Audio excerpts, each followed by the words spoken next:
We've got an earnings alert on United Airlines. They are beating on both the top and the bottom line, the strongest results in 3 years. They got record revenue. Shares of United, by the way, are higher as well. Who here has got a trade, Tim, on United? To me, it's Delta over United, but let's listen to United and say that their operating margin is going to exceed their peak 2019. They're going to tell you that their EBITDA margin of 11.3 is a major recovery. So when I hear about demand and I hear the dynamics that people are worried about with the airlines, the biggest issue for airlines have been operational and logistics, et cetera, et cetera. It's not been necessarily their ability to have higher prices, and we learned that with that CPI number. So they're not all built the same. The balance sheets are not all built the same. We talked about that. If you look at enterprise value for a lot of these airlines, Delta is the most attractive.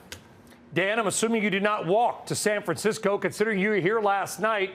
My guess is you flew. My guess is the plane was packed. My guess is the airport was packed.